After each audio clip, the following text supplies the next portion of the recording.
அனைவருக்கும் அன்பான வணக்கங்கள். இது மகாபெரியவா சொன்னது யூடியூப் சேனல்.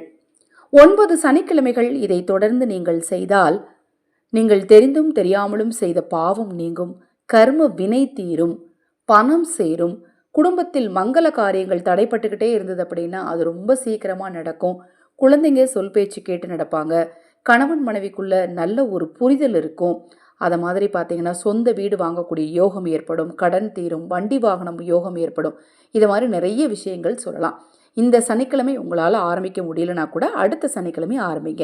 மிக மிக எளிமையான ஒரு சூட்சம ஹனுமன் பரிகாரத்தை இந்த பதிவில் நாம் பார்க்க இருக்கிறோம்.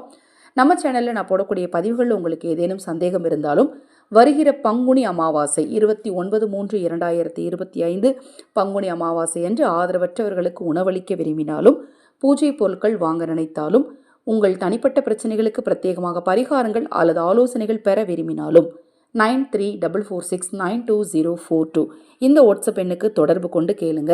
அதை பற்றிய தெளிவான விளக்கம் கொடுக்குறேன். நீங்கள் எந்த ஒரு பரிகாரம் செஞ்சாலும் சரிங்க, நம்பிக்கையோடு செய்யுங்க. இறைவனை முழு மனதோடு மனதார நம்பி மனமுருகி பிரார்த்தனை செய்யுங்க. உங்கள் வேண்டுதல்கள் நிச்சயமாக நிறைவேறும். இல்லைங்க, என்னுடைய வேண்டுதல்கள் அடிக்கடி பார்த்தீங்கன்னா நான் நினச்ச மாதிரி நடக்க மாட்டேங்கி தடைப்பட்டுக்கிட்டே போகுது அப்படின்னு நீங்கள் நினச்சிங்கன்னா கர்ம வினையோட பாதிப்பு உங்களுக்கு ரொம்ப இருக்குன்னு அர்த்தம். அந்த கர்ம வினையோட பாதிப்பையுமே சில பரிகாரங்கள் கண்டிப்பாக சரி பண்ணும். அதில் முக்கியமான பரிகாரம் தான் பார்த்தீங்கன்னா ஆதரவற்றவர்களுக்கு உணவளிப்பதும் இப்போ நான் சொல்லக்கூடிய இந்த பரிகாரமும். இந்த பரிகாரத்துக்கு தேவையான பொருள் என்னென்னு அப்படின்னு பார்த்தீங்கன்னா வெற்றிலை 11 அல்லது 21 அல்லது 51 வெற்றிலைகளை வாங்கிக்கோங்க. அந்த வெற்றிலைக்குள்ள மஞ்சள் குங்குமம் பொட்டு வைக்கணும். மஞ்சள் குங்குமம் பொட்டு வச்சுட்டு அதுக்குள்ளே ஒரே ஒரு விரலி மஞ்சளை வைக்கணும். விரலி மஞ்சளை வச்சு மாலை போல் தொடுத்துக்கணும். மாலை எப்படி நம்ம கட்டுவோம், எப்படி நம்ம பூ கட்டுவோம், அதை மாதிரி வெத்தலையில் விரலி மஞ்சளை வச்சு மாலை மாதிரி கட்டி அந்த மாலையை எடுத்துகிட்டு போய் உங்கள் ஊரில் பெருமாள் கோயிலில் வீட்டில் இருக்கக்கூடிய ஹனுமனுக்கு மாலையாக சாற்றணும். 9 சனிக்கிழமையில் காலையில் அல்லது சாயங்காலம் ஹனுமான் கோயிலுக்கு போய் இந்த பரிகாரத்தை நீங்கள் செஞ்சீங்க அப்படின்னா கண்டிப்பாக நான் இப்போ சொன்னேன் இல்லையா, அந்த பிரச்சனைகள்லாம் நிச்சயமாக நீங்கும். ஹனுமனை மனதார வேண்டி வெத்தலை மாலை போடுங்க.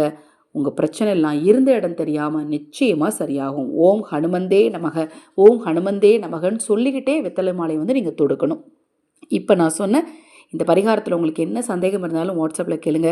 சனிக்கிழமையில் அதை மாதிரி கோயிலில் இருக்கக்கூடிய குளத்தில் மீன்களுக்கு ஒரு 5 ரூபாய்க்கு பொறி வாங்கி போடுங்க. உங்கள் கர்ம வினை நிச்சயமாக தீருது. நான் எல்லா பதிவுலையும் சொல்லிக்கிட்டே இருக்கேன். ஏன்னா நம்ம கர்ம வினை தீர்ந்தால் தான் நமக்கு அப்புறம் வரக்கூடிய தலைமுறை நல்லா இருப்பாங்க. இது போன்ற எண்ணற்ற தகவல்களை தெரிந்து கொள்ள நமது சேனலை சப்ஸ்கிரைப் பண்ணிக்கோங்க. அனைவருக்கும் எனது அன்பு வணக்கங்களை கூறி இந்த பதிவை நிறைவு செய்து கொள்கிறேன். ஹரஹர சங்கர ஜெய ஜெயசங்கர, ஹரஹர சங்கர ஜெய ஜெயசங்கர. மகாபெரிவா திருவடிப்பாதம் சரணம் சரணம். இந்த பதிவை கேட்டுக்கொண்டிருக்கும் உங்களது அனைவரது வாழ்விலும் மகாபெரிவாருளால் நல்லதே நடக்கட்டும்.